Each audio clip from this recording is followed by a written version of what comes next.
Mercoledì 14 febbraio 2024, un cordiale saluto a tutti voi carissimi amici radioascoltatori e benvenuti ad un nuovo appuntamento con Edicola Belluno e la rassegna stampa di Radio ABM.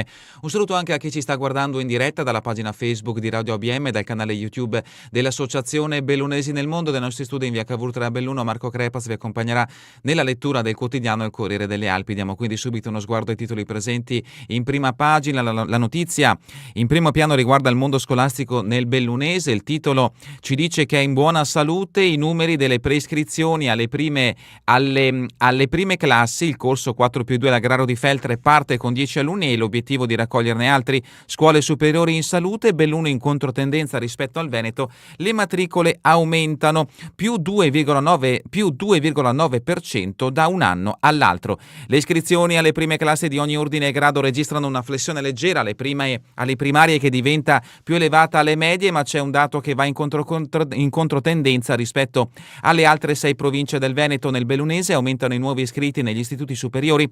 Alla fine comunque il bilancio complessivo per la scuola bellunese resta negativo, a dirlo sono i numeri resi noti dall'ufficio scolastico regionale che ha elaborato i dati giunti dai singoli istituti. L'approfondimento di Dallanese a pagina 17. Lavoro, parità di genere, in provincia certificate solo 2 aziende, certificazione solo per Dolomiti Strade e Confartigianato Servizi. La presidente di Confindustria Belluno Dolomiti Berton, prossime anche Feinar e altre aziende.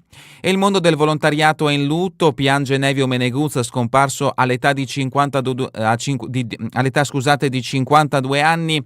È stato per molti anni direttore del Centro Servizi per il Volontariato di Belluno. L'approfondimento di Milano a pagina 22. La foto di copertina è dedicata allo sport, vittoria dell'atleta sappadina ai mondiali di biathlon di Novo Mesto, Vitozzi leggendaria e oro iridato nell'individuale. Vediamo in questo scatto l'esultanza della sappadina Lisa Vitozzi sul podio iridato di Novo Mesto. Olimpiadi invernali, si chiama Tina e Milo, inizia a Cortina il viaggio delle mascotte dei Giochi 2026. Partito ieri da Cortina il viaggio di Tina e Milo, le mascotte dei Giochi Olimpici invernali 2026. I 2 vivacissimi ermellini, reduci da Sanremo, hanno avuto il primo contatto con la folla. L'approfondimento di Segafredo a pagina 28. Il progetto Belluno Upgrade, altro richiamo dalla prima pagina del Corriere delle Alpi, l'ex caserma sarà fabbrica di idee. Un nuovo upgrade per la rigenerazione di spazio ex sia a livello creativo sia sul piano strutturale. C'è fermento nel complesso dell'ex caserma Piave. Siamo nel comune di Belluno. In questa visione si cala Belluno Upgrade, un progetto finanziato da Fondazione Cari Verona, attraverso il quale Tip Teatro, Slow Machine e Casa dei Beni Comuni, in partnership con il comune, proseguiranno nei loro spazi le loro progettualità materiali e immateriali. L'approfondimento di Ferigo a pagina 20.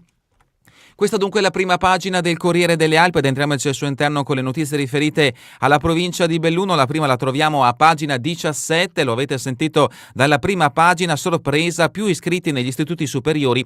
Belluno è la miglior provincia del Veneto, aumento del 2,9% rispetto all'anno scorso. In tutta la provincia perde 60 studenti con la flessione di 98 unità alle medie.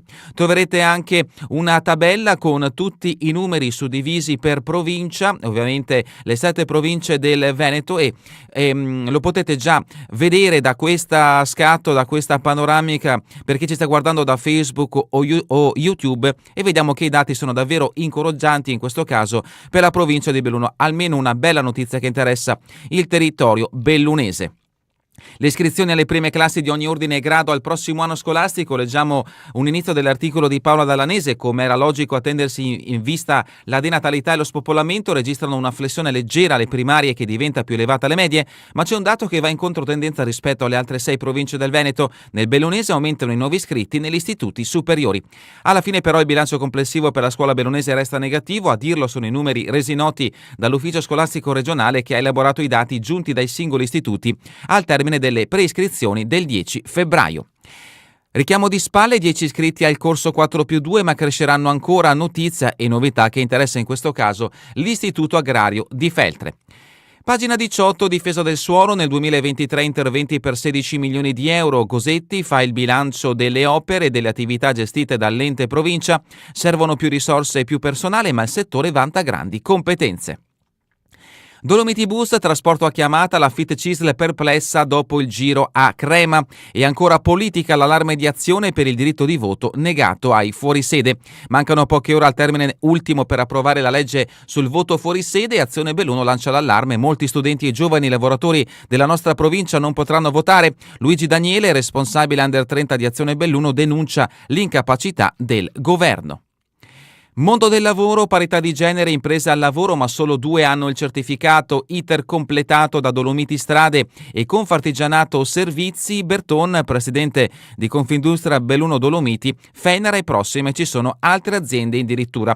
L'articolo è sempre a firma di Paola Dallanese. Tutti ne parlano, molti si dicono interessati, ma pochi ancora l'hanno ottenuta o si sono mossi per ottenerla. Stiamo parlando della certificazione di parità di genere, che serve a introdurre un cambiamento culturale nelle imprese, rappresentando un'opportunità per un cambio di rotta, spiega la consigliera provinciale di parità, Flavia Monego, che nella sua veste di amministratrice deve ottenere ogni anno dall'azienda certificata l'informativa annuale sulla parizione, perché permette dei benefici a chi la possiede, come l'esonero contributivo dell'1%, un punteggio premiale per la valutazione di proposte progettuali per ottenere la concessione di aiuti di Stato a cofinanziamento degli investimenti sostenuti, ma anche la riduzione del 30% della garanzia fiduciaria per la partecipazione a gare pubbliche e un miglior posizionamento in graduatoria nei bandi di gara relativi a servizi e forniture. Ed ecco una risposta a chi ha ottenuto la certificazione. Parliamo appunto di Dolomiti Strade, Bona, percorsi necessari per un cambio di mentalità non solo nelle fabbriche, parla una delle socie appunto di Dolomiti Strade. Cultura, nel capoluogo Belluno Upgrade, 144.000 euro per la rigenerazione dell'ex Piave. Le 11 realtà culturali presenti proseguono il lavoro per il recupero della storica caserma. Il consigliere De Biasio: servono spazi per stare insieme e produrre idee. Cocaina al bar Sport di Sois, fatto di cronaca che interessa il capoluogo, con altre 2 notizie che leggeremo subito dopo. Botte con mattone e catena al testimone, 2 condanne. Dal Borgo e Wiesner sono stati riconosciuti colpevoli in abbreviato, Marrone patteggerà e Markovic va a processo. Distrettualizzazione della rete, sempre da Belluno, oggi acqua chiusa dalla Rossa a Veneggia, GSP mette l'autobotte. E ancora Salce, mascherato da autovelox, spara flash sulle auto. Ultimo giorno di carnevale, c'è chi si veste da Fleximan e chi da autovelox. A Salce, lungo la statale 50, ieri sera era tutto uno scattare di flash verso le auto in transito, da un box arancione, se movente, anzi a guardar meglio saltellante, una maschera di carnevale a Borgostrada. Pagina 21, il commercio, il Manin cambia gestione dopo appena 9 mesi. Da ieri il locale è chiuso. Uno storico caffè del centro era stato inaugurato alla fine di maggio del 2023 dopo un corposo intervento di rinnovamento interno. E adesso la notizia del cambiamento di gestione. Feltre, grave perdita per il volontariato, il mondo del volontariato bellunese è in lutto, l'impegno sociale come missione. Addio a Nevio Meneguz, aveva 52 anni, pioggia di messaggi di cordoglio da parte di enti e associazioni con cui aveva tessuto in questi anni tante collaborazioni. L'articolo è a firma di Laura Milano. Avrebbe compiuto 53 anni il 18 febbraio Nevio Meneguz, uomo del volontariato che dell'impegno sociale ha fatto la sua qualificata professione, che si è spento ieri all'ospedale Santa Maria del Prato dopo breve degenza. La morte di Nevio Meneguz ha gettato nello sconforto amici, attuali colleghi della scuola edile di Sedico che dirigeva da qualche mese ed ex compagni di viaggio della missione sociale iniziata nel 1999, quando aveva cominciato a collaborare con il CSV, Centro Servizi per il Volontariato, ricoprendo ruoli di alta responsabilità, prima come vice direttore con Angelo Paganin e poi come direttore fino a novembre 2023, quando ha assunto la direzione della scuola edile di Sedico. Meneguz era laureato in economia politica a Trento e portava tutte le sue competenze e gli aggiornamenti legislativi nel contesto delle associazioni locali, alle prese con incombenze burocratiche sempre più stringenti e complesse. Oltre che nella professione si è distinto per il suo costante e diretto impegno nel mondo del volontariato nel territorio feltrino, dice la presidente del CSV Belluno Treviso Elisa Corrà, e Gianluca Corsetti, presidente del comitato d'intesa, evidenzia come Nevio sia stato una pietra miliare. Nel bellunese non c'era persona che avesse le stesse conoscenze nell'ambito della legislazione per il terzo settore. Quando ha fatto parte del coordinamento nazionale e regionale è stato un punto di riferimento molto stimato dai colleghi direttori degli altri CSV.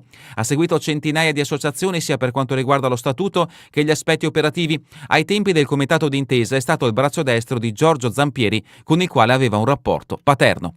Altri ricordi di Nevio Meneguzza arrivano da Bertone De Cian. Era entrato da poco nella nostra famiglia e faceva la differenza. Ovviamente questo riguarda la scuola edile di Sedico. Il sindaco Pasa ha anteposto il bene della comunità al suo, aveva guidato i volontari di sangue di Artene e l'associazione Vita, un esempio per tutti noi. La sua Fonzaso si stringe alla famiglia. Questo ricordo del sindaco appunto di Fonzaso, paese dove è nato e cresciuto e dove viveva Nevio Meneguzza. Siamo a pagina 23, Sette Ville, il comune nato dalla fusione tra Alano di Piave e Querovas, donato quasi $500,000 per un posto in casa di riposo, a processo una coppia accusata di circonvenzione, di incapace e autoriciclaggio. La procura, anziana e incapace di intendere e volere, contro perizia della difesa. Altro fatto di cronaca che interessa Alano di Piave: Dominguez e Sanchez al GUP, non abbiamo ucciso Costa, l'omicidio alla stazione. Omicidio di Fener, la decisione tra 10 giorni, la procura ha chiesto il processo per Dominguez e Sanchez. Il pubblico ministero Alberto Primavera ritiene i 2 cittadini dominicani colpevoli in concorso dell'uccisione di Antonio Costa il 6 maggio 2023 e li vorrebbe davanti alla Corte d'Assise. Siamo a pagina 24, malore fatale in casa per Dino Dalpan, sindaco per 3 mandati e fondatore della Plavis. Aveva 91 anni e ancora domenica aveva presenziato a un evento. I funerali saranno celebrati domani alle 15 a Santa Giustina. L'articolo a firma di Gianluca Dapoian, sindaco, fondatore della Plavis, anima delle attività sociali. Dino Dalpan era stato ed era tuttora un punto di riferimento a Santa Giustina. Inevitabile dunque il profondo dispiacere provato dalla comunità quando ieri si è diffusa la notizia della morte, avvenuta all'età di 91 anni. Quando i familiari lo hanno trovato in casa sua, accolto probabilmente da un malore, non c'era ormai più niente da fare. Nonostante gli acciacchi dovuti all'età, giusto domenica aveva presenziato alla consegna del premio di poesie San Valentino indetto dal Circolo Elisa. Busca di Cesio Maggiore, bilico sganciato dalla motrice, arrivano i pompieri con la gru. Sette Ville si ribalta con il trattore e boscaiolo ferito alla testa è ritrasportato a Belluno. E adesso passiamo in Valbelluna, pagina 25. Gioia Sacchete si candida a sindaco, strappo nella maggioranza a Sedico.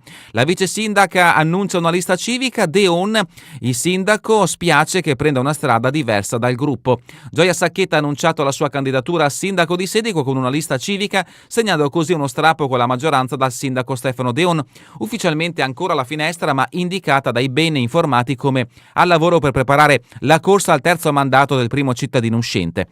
Vice sindaca uscente, assessore alle politiche per l'ambiente, mobilità, energia, progetti europei, politiche giovanili e pari opportunità, 34 anni impiegata, Gioia Sacchete ha rotto l'indugi ieri. Lo ha fatto annunciando in prima persona la sua scelta di correre per la successione al sindaco Stefano Deono con un gruppo svincolato da appartenenze politiche. Sono sempre stata civica come lo sarà la lista. Tambre Transcavallo dimezzata a causa del maltempo. Chies dal Pago ha approvato il bilancio, confermate tariffe e aliquote, priorità al ponte di Lamosano. E continuiamo con pagina 26, Ponte nelle Alpi, 160 anni di servizi assistenziali alla Casa del Sole. L'anniversario celebrato con una messa al centro diurno nel libro dei visitatori Illustri De Gasperi e Levi Montalcini. Longarone, morto cadendo dalla gru, domani pomeriggio l'addio a Giovanni Corona, i funerali, la salma del tecnico di quasi 66 anni, originario di Erto ma residente da anni in centro Longarone in via Marconi, è rimasta a disposizione dell'autorità giudiziaria torinese per l'effettuazione dell'autopsia necessaria a ricostruire la dinamica della morte del tecnico.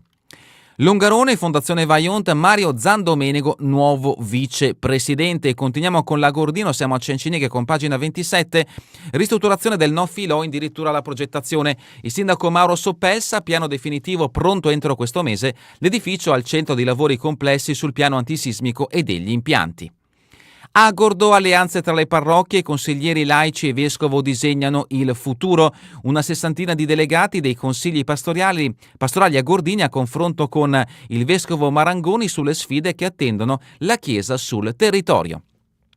Voltago in lutto, addio a Miana, ex vice sindaco e barbiere in ospedale. E continuiamo con pagina 28, Cortina, protezione civile, test olimpico per la difesa del rischio chimico. Il progetto DNA Regione e i Vigili del Fuoco, laboratori mobili per rispondere ad un eventuale rilascio di sostanze nocive.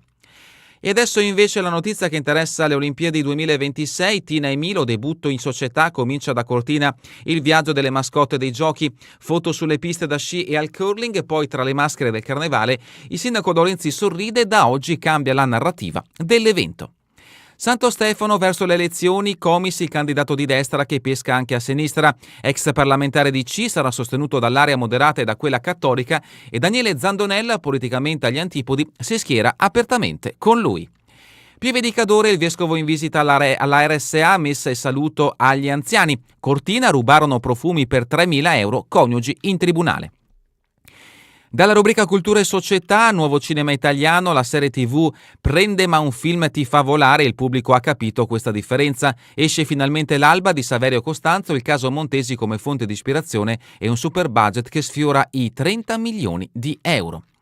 E adesso invece per quanto riguarda il Bellunese, l'ultimo giorno di carnevale, tante le fotografie con tante mascherine come si possono vedere da questa pagina per chi ci sta guardando da Facebook o YouTube. Belluno e Feltre in maschera con gran festa per martedì grasso. Centinaia di bambini con costumi sgargianti animano il cuore delle due città. Ad Alleghe sfilata lungo lago e pattinata. Ad Osoledo tornano i Matazins. Sport, Iris felice ma non troppo, ok il bronzo e le top 10 ma fossi stata meglio. La De Martina ramaricata per le condizioni non ottimali ai mondiali, la fondista comediana si conferma una promessa in ottica olimpica. Calcio di eccellenza, il Cavarzano fa tabula rasa, mandati via Ferro e Carazzai. Campestre CSI, al via il campionato veneto, il comitato Belluno Feltre debutta con 7 vittorie. E ancora a parte dalla sabbia di Abu Dhabi la rincorsa di Giada verso Parigi. Biathlon, i mondiali di Nove Mesto, questa è la foto che ha aperto come foto di copertina l'edizione di oggi del Corriere delle Alpi, leggendaria Vittozzi. Oltre alla sfortuna, la sappadina rimonta e vince l'oro nell'individuale, sono rimasta calma dopo il problema al caricatore, poi gara perfetta. E terminiamo con le previsioni del tempo in Veneto per la giornata di domani. Tempo stabile, in montagna cielo poco nuvoloso per nubi medio-alte, in pianura e nelle valli maggiori addensamenti per presenza di nubi basse con foschie e nebbie, specie nelle ore più fredde, ma che potranno risultare, almeno localmente, più persistenti rispetto a mercoledì. Precipitazioni assenti. È davvero tutto per questa edizione di Edicola Bellun. Vi ricordo che torneremo in replica questa sera via streaming alle 20, domani mattina all'1, ora locale italiana. A voi tutti un buon proseguimento di giornata, in compagnia come sempre di Radio ABM, la web radio dell'Associazione Bellunesi nel Mondo.